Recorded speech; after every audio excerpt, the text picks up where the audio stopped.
Hey everyone, and welcome to Almost Cancelled. I'm Peter, that is Connor, and we are going to talk about Incorporated Season 1, Episode 3. It's called Human Resources. Full spoilers for the episode as always.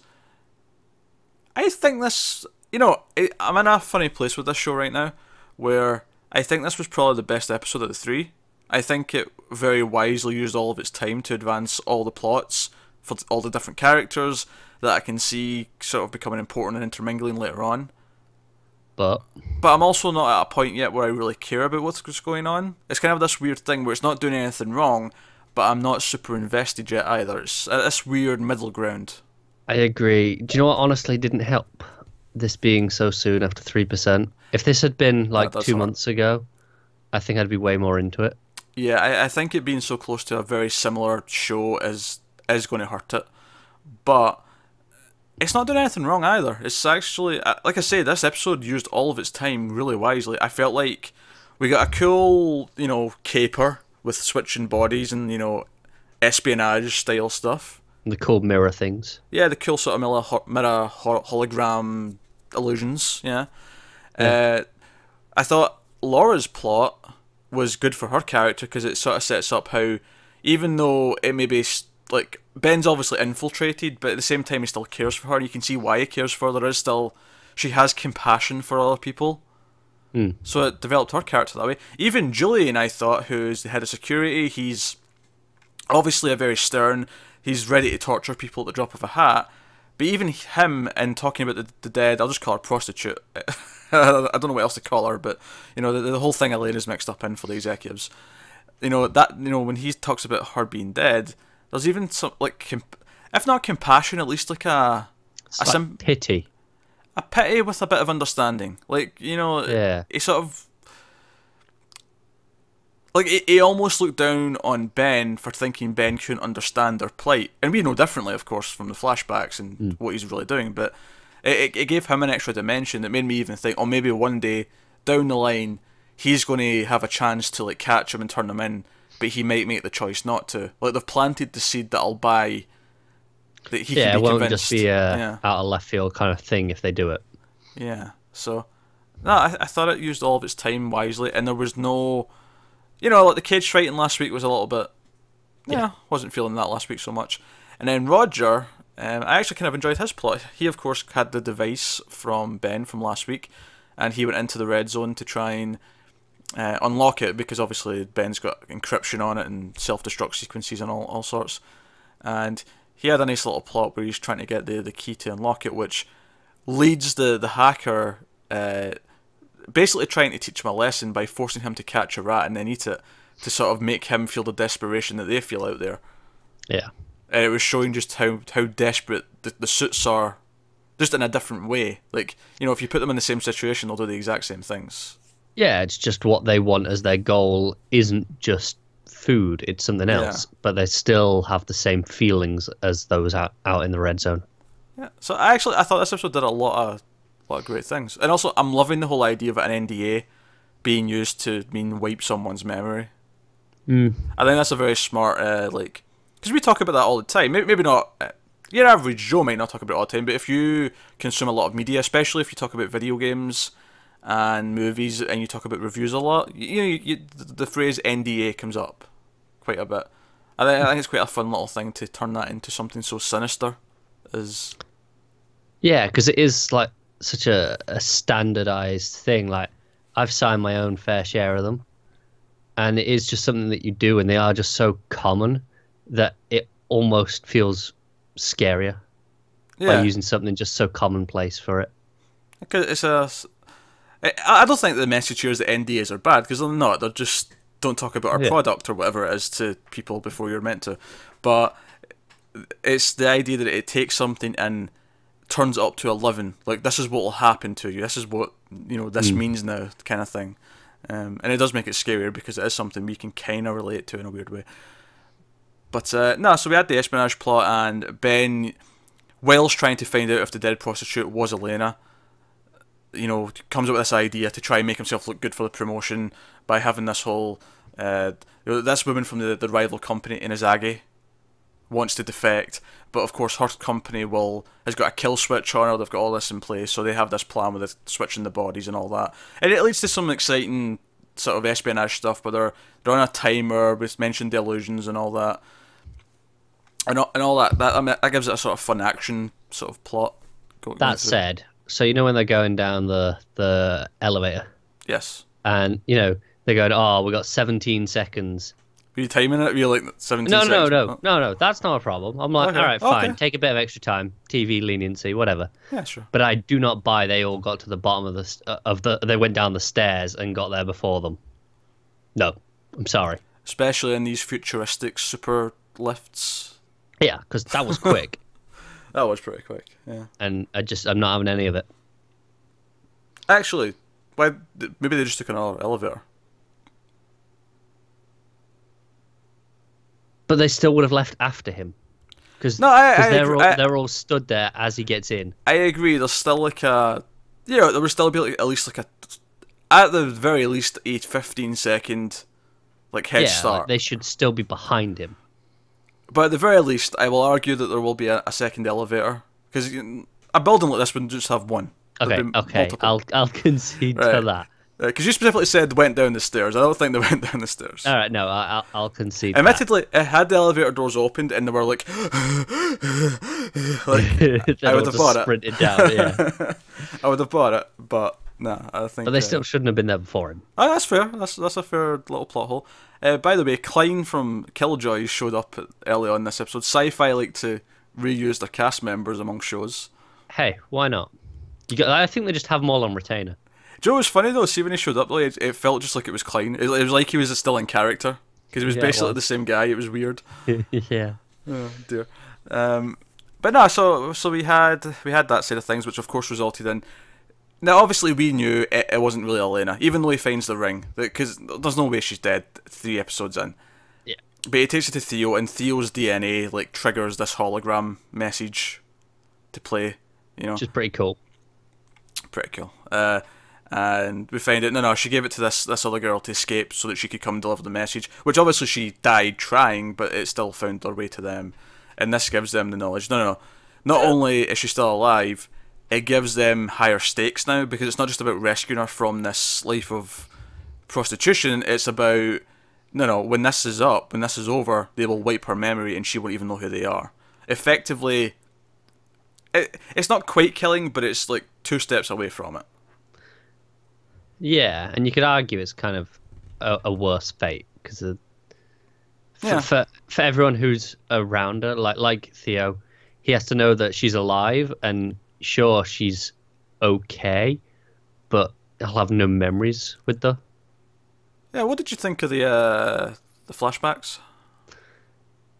I'm a little bit less into the flashbacks as I am the main story. I agree with that. I don't think they're bad, though. I think they actually serve their purpose well enough, and Ben and Elena do have chemistry, which I think's making it work. I did think it was a bit weird that we saw, her hand was shaking, a little sign of that there's something wrong, and then in the very next scene, she has the full-on seizure. That's the one. Yeah. Thanks, Connor. Big help. Sorry, I blanked. Your blanking kind of rubbed off on me and I panicked.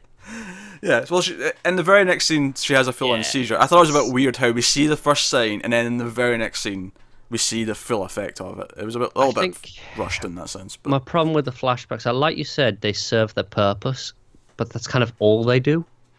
They literally kind of just do exactly what they need to do and no more. Yeah, they explain the importance of the ring, that she has it back,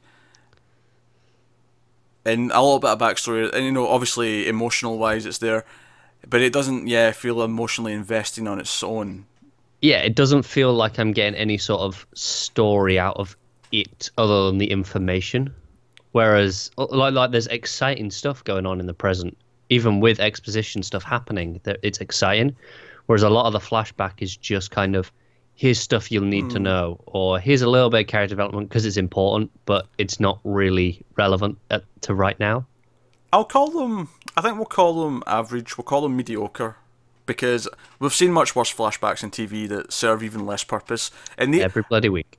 And I don't think these are actually bad to watch. They just aren't as exciting as what's going on. Yeah, that's what I mean. Like they're never bad. They're just not particularly captivating. Yeah. But yeah, so like I say, that raises the stakes at the end of the episode, and I enjoyed that. And of course, we talked about Julian and the scene with him and the dead girl's parents at the end. Again, reinforced that idea to me that he does have maybe a conscience there. Maybe it's, you know, he's more walled off than everyone else. Maybe he's, you know, it's more of a, I want to say soldier's honour type of conscience than it is a regular person's conscience. Yeah, I get that. Because at the same time, it's like he didn't need to go and do that himself at the end. Yeah, because he could Elizabeth have had someone else do it. Elizabeth even says that you don't have to do that, and I don't even know if it's an implication of someone else can do it. It may have just been just ignore it. Yeah, no, this never has to be mentioned. Yeah, yeah. Like I almost read it as that, but he's like, no, he doesn't even say it, and he just walks out and just does it. It's like he's got to do the right thing to a degree. Yeah, so which is why I think in the end he might have some kind of redemption. Yeah. Well, see, this is the thing. Like when he's nice, it's and doing these nice things, it's for essentially civilians. Like to go with the soldier analogy, where the people who are involved in the war and like the enemy combatants, he's all entirely in. He'll do whatever it takes. But these innocents who have nothing to do with it, he's kind of he's nice to them. So how much he'd be nice to say, Ben, I'm not entirely sure. Well. We may find out at some point, I'm sure. Of course, Laura's storyline where she offers to help the girl, the neighbour. The reason why our housekeeper stole the $600 worth of bacon, which it's excessive. Is a bit excessive, but I mean, the setup for it wasn't, you know, like her stealing the bacon was, like, you know, when we see that shot of her staring at the bacon and wrapping it up, I was like, okay, you know, I was like, where's this going? I don't really care about a storyline about their maid stealing from them. But I did like the scene of, you know, she says, bring the girl, and because she's a doctor, she recognises what the symptoms are, and she will die if she stays in the red zone. So she says, bring her in, I'll sign her in, and I'll treat her on the down low, you know. And the scene, but for whatever reason, it's spread to all of her neighbours, and this army of people show up wanting treatment for various illnesses. And Laura's maybe realised that she can't just openly do this because it creates this and it'll draw attention. And, you know, she gets hit in the head, and it basically creates a little minor riot at the gates. You know, the guards have to start throwing tear gas and whatever else.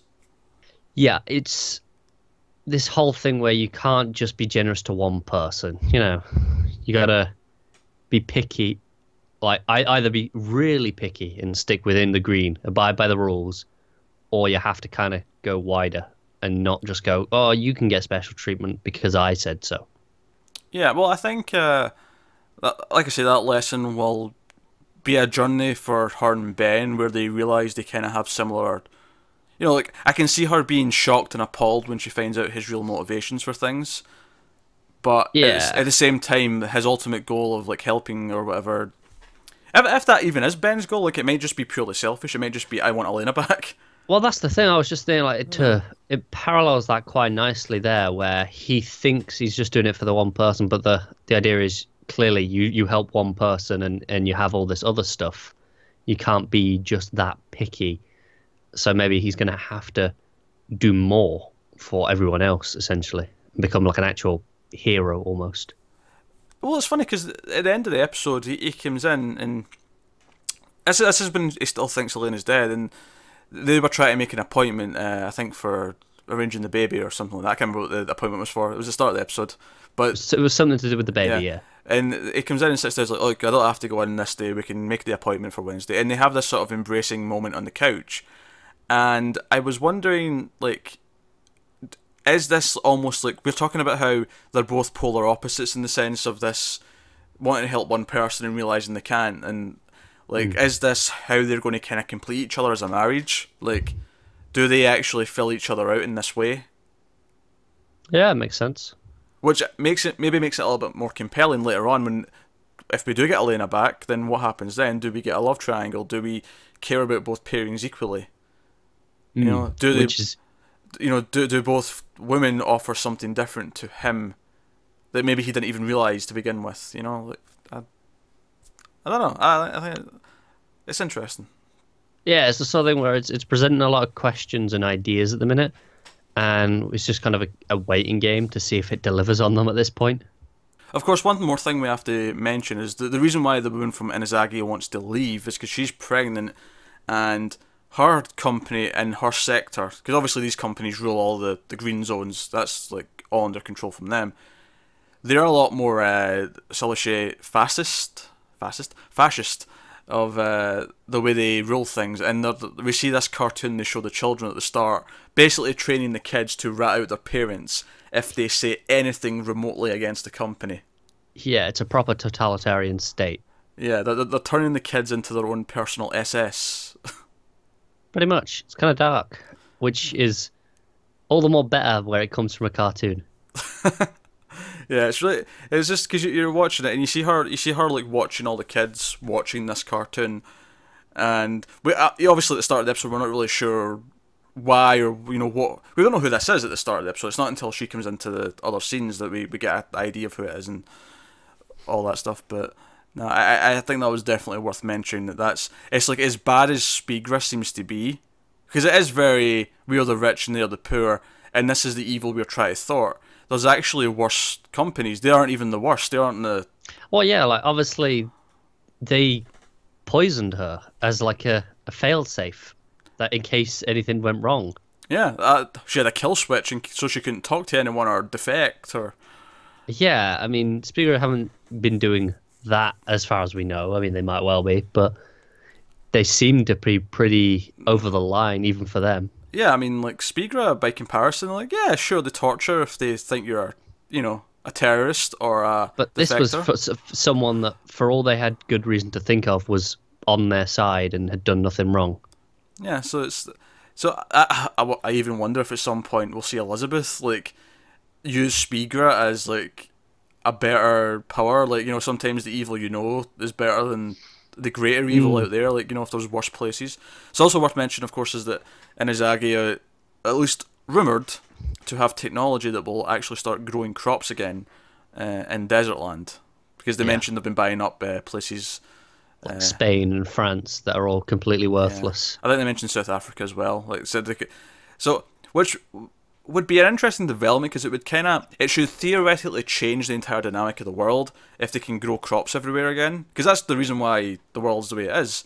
But of course, you assume that they're going to be evil and not let that happen. They're going to take it for themselves. Yeah, they're going to want to keep the power. They've gotten used to it. Yeah. Got to keep that 1% as the 1%. Aye, exactly. Might even be like 0.5% at this point. My only hope is that I do get more invested in the show. Yeah, because I feel a little bit almost complacent with it, where, sure, I want to watch it, and the quality is always good, but at the same time, I don't really care about watching it. Yeah, I'm enjoying it, and everything I've just said, like, it's giving us all this stuff to talk about, it's doing a lot of the right things, it's not doing anything particularly bad. I'm just a little bit detached at the moment, but I'm wondering if that'll be something that clears up as it finds its legs, finds its footing over the season. Because it's quite common for first seasons to be like that. Yeah. So, hopefully that's the way it goes. But that's this episode of Incorporated. Let us know what you thought of it in the comments below. Like and subscribe and all that stuff. It helps us out a lot. Thank you very much for watching, guys, and we'll see you next time.